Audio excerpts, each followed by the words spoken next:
నమస్తే, welcome to Sakshi exclusive. Hi friends, August 14న స్వాతంత్ర దినోత్సవం జరుపుకోవడానికి ఉవ్విళ్ళూరుతున్న పాకిస్తాన్కు బలూచిస్తాన్ నుంచి ఊహించని బిగ్ షాక్ తగిలింది. పాకిస్తాన్ స్వేచ్ఛా సంబరాలకు కొన్ని రోజుల ముందే బలూచ్ స్వాతంత్ర ఉద్యమ నాయకులు ఒక సంచలన ప్రకటన చేశారు. ఆగస్టు 14 తమ స్వాతంత్ర దినోత్సవం కాదని, ఆగస్టు 11వ తేదీయే బలూచిస్తాన్ అసలైన స్వాతంత్ర దినోత్సవం అని ఐక్యరాజ్య సమితి, అంతర్జాతీయ సమాజం ముందర బిగ్ స్టేట్మెంట్ ఇచ్చారు. ఆ వివరాలంటే ఈ వీడియోలో చూద్దాం. వీడియో అయితే ఎక్కడ స్కిప్ అవ్వకుండా చూడండి. ఇటీవల బలూచ్ ఉద్యమ నాయకుడు మీర్ యార్ బలూచ్ విడుదల చేసిన సంచలన సందేశం ఇప్పుడు ప్రపంచవ్యాప్తంగా తీవ్ర చర్చనీయాంశంగా మారింది. ఆగస్టు 3న సోషల్ మీడియా వేదికగా బలూచ్ జాతీయవాద నాయకుడు మీర్ యార్ బలూచ్ ప్రపంచవ్యాప్తంగా ఉన్న బలూచ్ ప్రజలకు పిలుపునిచ్చారు. ఆగస్టు 11న స్వతంత్ర బలూచిస్తాన్ జెండాను ప్రతి ఇల్లు, వీధి, మార్కెట్, విద్యా సంస్థలు తదితర బహిరంగ ప్రదేశాల్లో ఎగరవేయాలని ఆయన గట్టిగా కోరారు. రాబోయే తరాలకు తమ నిజమైన జాతీయ మూలాలను, స్వతంత్ర గుర్తింపును గుర్తు చేయడానికి ఈ వేడుకలు జరపాలని స్పష్టం చేశారు. అసలు ఆగస్టు 11 వెనుక ఉన్న చరిత్ర ఏమిటి?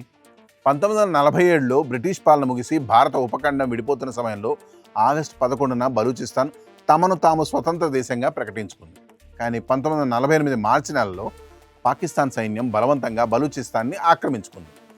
బలూచ్ ప్రజల అభీష్టానికి వ్యతిరేకంగా సైనిక బలప్రయోగంతో ఈ ప్రాంతాన్ని పాకిస్తాన్లో విలీనం చేసుకున్నారు. గత కొన్ని దశాబ్దాలుగా పాకిస్తాన్ ప్రభుత్వం, అక్కడి సైన్యం బలూచిస్తాన్పై తీవ్ర అణిచివేతకు పాల్పడుతున్నాయి. సైనిక చర్యలు, ఆర్థిక దోపిడీ, తీవ్రవాద అణిచివేత చర్యల వల్ల ఈ ప్రాంతం శాంతి, అభివృద్ధికి పూర్తిగా దూరమైపోయిందని బలూచ్ నేతలు ఆవేదన వ్యక్తం చేస్తున్నారు.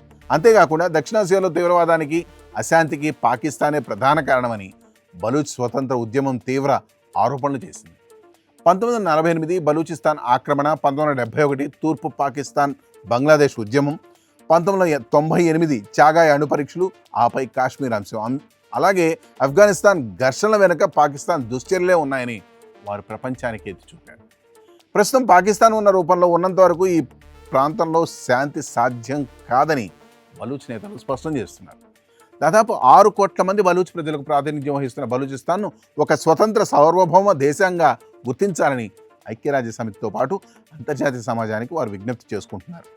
పాకిస్తాన్ ఆగస్టు 14న, భారత్ ఆగస్టు 15న స్వాతంత్ర దినోత్సవాలు జరుపుకుంటున్న ఈ కీలక సమయంలో బలూచిస్తాన్ చేసిన ఆగస్టు 11 స్వాతంత్ర ప్రకటన పాకిస్తాన్ ప్రభుత్వానికి, సైన్యానికి పెద్ద సవాల్గా మారింది.